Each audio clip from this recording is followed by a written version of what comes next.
Welcome students, कैसे हैं आप सभी लोग।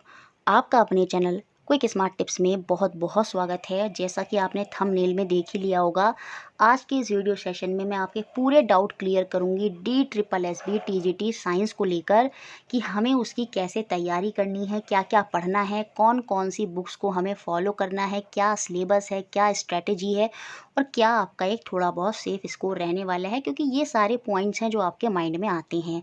सबसे पहले आप जब DSSB में अपने आप को TGT साइंस में देखते हैं तो सीधा सा आपके दिमाग में यही क्वेश्चन आएगा सबसे पहला कि हमें किस तरह से तैयारी करनी है, क्या पढ़ना है, कैसे पढ़ना है, कौन सी बुक्स फॉलो करनी है और क्या हमारा सिलेबस है और किस तरह की स्ट्रैटेजी आपको यहाँ पर अपनानी होगी। क्योंकि यहाँ पर इसको ईजिली कवर करना इतना आसान नहीं है, क्योंकि अगर ग्रेजुएशन में आपके पास फिजिक्स थी तो आपको बायोलॉजी केमिस्ट्री भी करनी होगी, और अगर आपके पास बायोलॉजी थी तो आपको फिजिक्स केमिस्ट्री भी करनी होगी। तो यहाँ पर एक बहुत बड़ा चैलेंज है जो आप लोगों के सामने आ गया है। और यहाँ पर वही सिचुएशन आती है जब बड़ा से बड़ा चैलेंज आपको दिख जाए और आपके अंदर डेडिकेशन है और आप एक स्मार्ट स्ट्रेटजी वहाँ पर फॉलो करते हैं तो आप उस चैलेंज को पार कर सकते हैं। ये भी एक तरह का आपके लिए चैलेंज है और इसको आपको पार करना है, क्योंकि NCERT 11-12 की बुक्स कंप्लीट करना कोई आसान खेल नहीं है। ये बहुत बड़ा चैलेंज है और इसको स्मार्ट स्ट्रेटजी से आप कवर करने वाले हैं। देखिए, यहाँ पर जब हम सिलेबस की बात करते हैं इसमें DSSB साइंस में एलिजिबिलिटी तो आपको पता चली गई होगी। आपके पास 5 सब्जेक्ट, चाहे आपकी फिजिक्स केमिस्ट्री बायोलॉजी बॉटनी हो जियोलॉजी हो, इनमें से कोई एक सब्जेक्ट आपका रहा हो ग्रेजुएशन में 2 साल,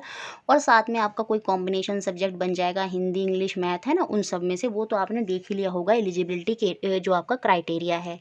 अब 2 पार्ट में ये डिवाइड हो जाता है, 100 नंबर का पहला सेक्शन और 100 नंबर का आपका सब्जेक्ट सेक्शन हो जाएगा। यहाँ पर जो पार्ट 1 है वो सभी के लिए है और ये भी 100 मार्क्स का है और ये भी बहुत इंपॉर्टेंट है। इसको भी बहुत ही अच्छे से आपको देखना है, क्योंकि यहाँ से भी आपको बहुत ही बढ़िया स्कोर करना है ताकि आप ओवरऑल अच्छा स्कोर करके अपना जो है DSSB में साइंस में एज अ टीचर सिलेक्शन पा लें। यहाँ पर 100 मार्क्स में 20 मार्क्स ईच है। General awareness, reasoning, math, Hindi, English ये आपको देखने को मिलनी है। 20-20 नंबर का यहाँ पर ये एक एक स्लॉट है। पढ़ना कैसे है इनको, जो कॉम्पिटिटिव एग्ज़ाम की बुक्स होती हैं या जो कॉम्पिटिटिव एग्ज़ाम में हम तैयारी करते हैं कुछ उसी लेवल की तैयारी करनी है, बहुत टफ नहीं करनी। इसको देखने के पहले सबसे पहले आपके दिमाग में अगर आपको ये पार्ट 1 वाला सेक्शन करना है तो सबसे पहले आपको जो 2014 में या 2018 में जो DSSB का पेपर हुआ है उसमें आप देखें कि पार्ट 1 में कैसे क्वेश्चन आए हैं।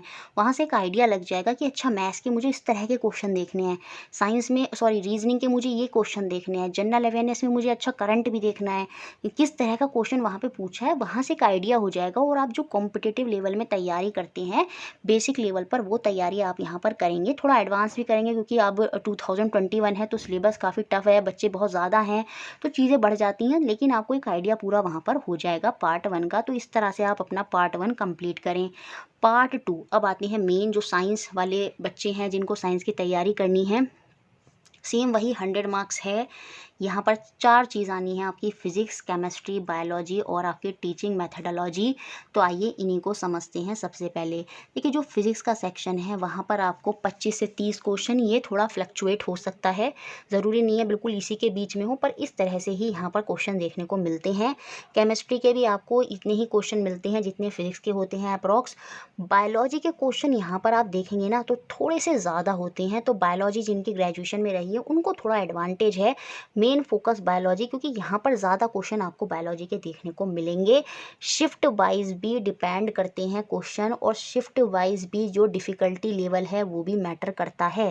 पहली शिफ्ट में हो सकता है फिजिक्स टफ आ जाए, 9-10 की आ जाए, लेकिन हो सकता है दूसरी शिफ्ट में केमिस्ट्री 11-12 की आ गई। तो ये चीज़ें भी यहाँ पर मैटर करती हैं, वो थोड़ा फिर लक पर हो जाएगा, लेकिन आपको तैयारी अपनी पूरी अच्छे से रखनी है। तो बायोलॉजी यहाँ पर एक एडवांटेज है या मेन फोकस रहना है, जहाँ पर आपको 30 से 35 क्वेश्चन मिलेंगे।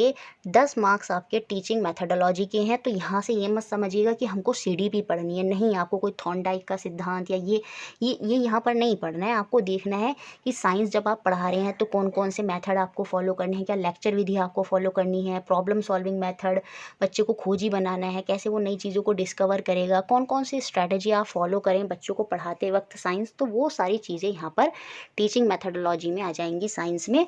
तो वो 10 नंबर का सेक्शन आपका होने वाला है 100 में से, ठीक है। अब ये तो मैंने आपको बता दिया कि फिजिक्स, केमिस्ट्री, बायोलॉजी क्या क्या मार्क्स हैं, क्या किस पे मेन फोकस रखना है। अब नेक्स्ट पॉइंट जब आपको पता चल गया कि अच्छा ये हमारी ये हमें इस तरह से ये पढ़ना है, इस तरह से ये सेक्शंस बटे हुए हैं, सिलेबस के टॉपिक्स भी मैं आपको दिखा दूंगी, तो नेक्स्ट क्वेश्चन जो आपके माइंड में आएगा वो सीधा से यही आएगा कि क्या बुक फॉलो करें और क्या स्ट्रैटेजी आपकी होगी। बुक्स और स्ट्रैटेजी, ये दो चीज़ हैं जो आपका सिलेक्शन कराने वाली हैं इस DSSB साइंस में। अब देखिए बुक्स जो हैं वो NCERT की बुक्स ही फॉलो करनी है। अब NCERT की बुक्स में जब आप पढ़ने बैठते हैं 11th-12th की तो कुछ समझ में नहीं आने वाला, तो NCERT की जो साइट्स बुक्स आती हैं 11th-12th की वो आप खरीदें, ठीक है, साइट बुक से पढ़ें समझें। अब ऐसा नहीं है कि सीधा 11th-12th की ही बुक्स लेकर बैठ गए। देखिए जो 11th-12th का वेटेज है यहाँ पर वो 50% है, मतलब 50% क्वेश्चन आपको 11th-12th की बुकों से ही देखने को मिलते हैं, उन्हीं के सिलेबस के अकॉर्डिंग यहाँ पर क्वेश्चन आपको देखने को मिलेंगे। तो 11th-12th को तो कवर करना पड़ेगा। बुक्स तो आप नहीं पढ़ पाएंगे सारी, आपको क्या करना है जो NCERT के बुक्स में क्वेश्चंस होते हैं, है ना, उनको सॉल्व करना है, जितने भी एग्जाम्पल हैं उनको सॉल्व करना है। NCERT एग्जाम्पलर की एक बुक आती है, उसमें सारे मल्टीपल चॉइस क्वेश्चन होते हैं, वो पढ़ने हैं। प्रीवियस ईयर NCERT में अदर स्टेट के जो 11th-12th के पेपर हुए हैं, किस तरह के क्वेश्चन वहाँ पर बने हैं वो आपको देखने हैं। तो वो एक स्मार्ट स्ट्रेटेजी हो जाएगी। वहाँ पर हर टॉपिक में ना जाकर आप एक तो पहले DSSB में ये देखेंगे कुछ टॉपिक्स में से कहाँ, मतलब कुछ टॉपिक में ज़्यादा क्वेश्चन आपको मिल जाएंगे, तो उन टॉपिक पर मेन फोकस करें। बेसिक लेवल से अगर आपको देखिए, अगर आपकी ग्रेजुएशन में एज अ सब्जेक्ट वो जो सब्जेक्ट आप पढ़ रहे हैं वो रहा है तब तो आपको आसानी होगी, अदरवाइज़ आपको पूरा देखना पड़ेगा, है ना। और कुछ बच्चे होते हैं अदर सब्जेक्ट्स को भी अच्छे से कवर अप कर लेते हैं तो उनको तो दिक्कत नहीं है, लेकिन जिन बच्चों ने नहीं पढ़ी कभी NCERT 11th-12th उनको बहुत ज़्यादा दिक्कत होगी। तो वो इसी तरह से क्या करें, पहले अपना बेस अच्छा करें, क्लास 9th और 10th को लें और उसको ईजी लेवल से पढ़ें। NCERT नहीं पढ़ सकते तो साइट्स बुक्स आती हैं, वहाँ से पढ़ें। टॉपिक क्लियर करना है, टॉपिक क्लियर करने के बाद NCERT के एग्जाम्पल सॉल्व कर लें। तो 9th-10th जिसका वेटेज आपको एग्जाम में 30% देखने को मिलेगा, तो इसको भी आपको छोड़ना नहीं है, पूरा अच्छे से बेसिक लेवल पर यहाँ पर कवर करें। यहाँ भी टॉपिक समझ में नहीं आ रहा, जैसे मोशन है, क्लास 9th में आपको मोशन चैप्टर मिलता है, यहाँ पर आपको समझ में नहीं आ रहा तो क्लास 8th का चैप्टर देखें, है ना। तो बेसिक लेवल से उसको बनाएं, वहाँ से समझें, फिर हाई समझें, फिर हाईएस्ट। तो इस तरह से आपको वहाँ पर जाना है। जैसे सेल चैप्टर है, सेल चैप्टर आपको छोटी सी क्लास में बायोलॉजी में मिल जाता है देखने को, फिर आपको वो 10th में भी मिलेगा, है ना, फिर वो 9th में भी आपको देखने को मिलता है, फिर आगे फर्दर प्रॉपर डिवीजन आपको देखने को मिलता है 11th-12th में। तो इस तरह से आपको एक पूरा पैटर्न बनाना है, सीधा 11th-12th ही पढ़ने नहीं बैठ जाना है। अगर टॉपिक क्लियर नहीं है तो बेसिक लेवल से उठाएं और उनको क्लियर करें। कहीं से भी बुक ले लें, NCERT बेस्ट है आपकी। एक बार साइड बुक से पढ़ लेंगे ना और फिर NCERT को पढ़ेंगे तो इजीली आपको वहाँ पर वो समझ में आने वाली है। तो 11th-12th की बुक्स आपके लिए बहुत ज़्यादा इंपॉर्टेंट है, अच्छा खासा वेटेज है, मेजर जो क्वेश्चन है वो यहीं से फंसने वाले हैं। 50% क्वेश्चन आपको यहाँ से मिल जाएंगे। 9-10 से आपको 30% क्वेश्चन मिलेंगे और 10% हो सकता है आपको 6, 7, 8 की बुक के जो क्वेश्चन है वो भी कभी कभी वहाँ से भी बेसिक क्वेश्चन पूछ लिए जाते हैं, ऐसा नहीं है। और ये जो 10% है ना, ये आपको मिलेगा ग्रेजुएशन लेवल का। बहुत ज़्यादा टफ भी क्वेश्चन होते हैं 3-4 जो आपको ग्रेजुएशन लेवल के देखने को मिलेंगे। तो देखिए काफ़ी बड़ा सिलेबस है। अब स्मार्ट स्ट्रेटेजी क्या है कि 9th-10th को बिल्कुल अच्छे से कवर अप कर लें, क्या कि क्योंकि यहाँ पर 30% कवर होता है। 6, 7, 8 के बेसिक चैप्टर्स होते हैं, बेसिक क्वेश्चंस होते हैं, वो सब आप अच्छे से कवर कर लें। उसके बाद 11th-12th में जाएं, जो सेक्शन आपका अच्छा है, अगर आप फिजिक्स में अच्छे हैं तो फिजिक्स को ही मेन टारगेट बनाएं। केमिस्ट्री बायो के सिर्फ आप एग्जाम्पल्स देख लें, बुक को थॉरली ना पढ़ें क्योंकि इतना टाइम नहीं है, ना आप पढ़ पाएंगे।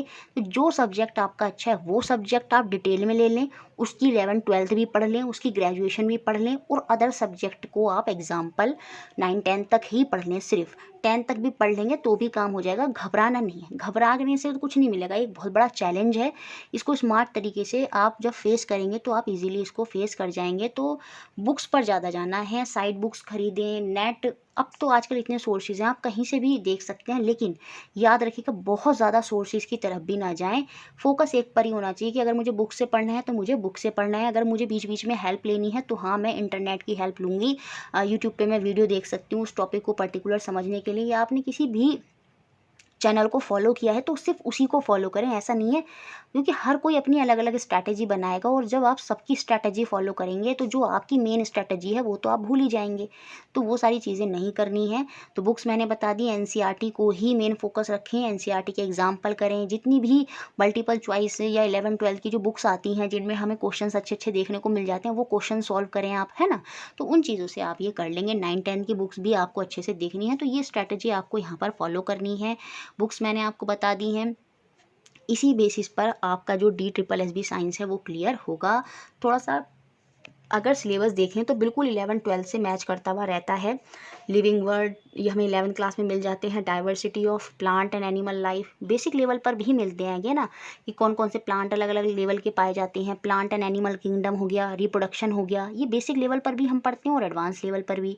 सेल बायोलॉजी, पूरा सेल का स्ट्रक्चर हो गया, जेनेटिक हो गया, ऑर्गेनिज्म हो गए, एनवायरनमेंट हो गए, ये ओरिजिन एंड इवोल्यूशन की किस तरह से विकास हुआ, ये सारे सिद्धांत। तो ये पूरा बायोलॉजी का सेक्शन है। इस तरह के टॉपिक हैं यहाँ पर, ये आपको अच्छे से कवर अप करने हैं। फिजिक्स में जैसे यूनिट एंड मेजरमेंट हो गया, मोशन हो गया, गति हो गया, कार्य, वर्क, एनर्जी एंड पावर, ये वाला हो गया। रोटेशन, मोशन, ग्रेविटेशन, गुरुत्वाकर्षण, वेव्स हो गई, तरंगे हो गई, हीट एंड थर्मोडाइनमिक हो गया, इलेक्ट्रोस्टैटिक वाला चैप्टर हो गया, करंट हो गया, विद्युत, इलेक्ट्रिसिटी, ये सब हो गया। इलेक्ट्रोमैग्नेटिक इंडक्शन हो गया, ऑप्टिक हो गया, इलेक्ट्रोमैग्नेटिक वेव हो गया।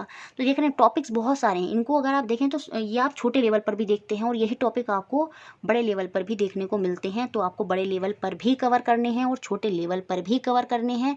अब आप अपने अकॉर्डिंग देखेंगे कि किस तरह से मैं इनको कवर करूँगा। केमिस्ट्री या करूँगी, केमिस्ट्री में structure of atom, periodic classification of element, chemical bonding, molecular structure आ गया, आपकी केमिकल इक्विलिब्रियम आ गया, केमिकल काइनेटिक आ गई, मेटल नॉन मेटल हो गए, ऑर्गेनिक केमिस्ट्री आ गई, हाइड्रोकार्बन आ गए यहाँ पर, एल्डिहाइड, ये सारी चीज़ें आ गई, कीटोन आ गए, कार्बोक्सिलिक एसिड आ गए, अल्कोहल के बारे में, ये सारी यहाँ पर ये वाला सेक्शन जो है ना, यहाँ से आपको काफ़ी सारे क्वेश्चन मिलेंगे केमिस्ट्री के, जो आप देखेंगे DSSB साइंस के पेपर में। तो एक ये सिलेबस मैंने आपको बता दिया है, 11-12 का ही सिलेबस है बेसिकली देखा जाए तो, और उसको साथ में लेकर चलना है 9-10 के। और बस स्मार्ट स्ट्रेटेजी के साथ एग्जाम्पल पर ज़्यादा फोकस करें। जो सब्जेक्ट अच्छा है उसको तो थॉरली देखें, बाकी सबके एग्जाम्पल्स, इंपॉर्टेंट टॉपिक्स बस वही कवर अप कर लें, और बस अपना जो ध्यान है बस अपनी पढ़ाई पर ही रखें। फुल डेडिकेशन के साथ पढ़ें तो आप एक अच्छा स्कोर वहाँ पर करेंगे, बहुत ही बढ़िया आपका रिजल्ट रहेगा। एक सेफ स्कोर वहाँ पर आपको देखने को मिल जाएगा। पार्ट 1 में तो आपको 70+ करना ही करना है, कंपटीशन का लेवल बहुत बढ़ गया है, और पार्ट 2 में भी आपको 60+ लेकर आना है। इससे तो कम काम चलेगा ही नहीं, इससे ऊपर जितना जाएगा उतना आपके लिए अच्छा है, इससे कम में काम नहीं बनेगा। तो पढ़ना बहुत ज़्यादा है, और बहुत ही अच्छी स्ट्रैटेजी खुद की बनाएं कि मैं किस तरह से पढ़ सकता हूँ या पढ़ सकती हूँ, तभी आप ये पेपर जो है क्रैक करेंगे। और ये बात भी आपको याद रखनी है कि शिफ्ट वाइज भी पेपर जो है वो वेरी करता है। कभी किसी शिफ्ट में फिजिक्स जो है वो इजी मिल जाएगी, केमिस्ट्री टफ मिल जाएगी, बायोलॉजी इजी मिल जाएगी। तो बस ये सारी चीज़ें हैं जो DSSB में आपको ध्यान रखनी है साइंस को पढ़ते हुए।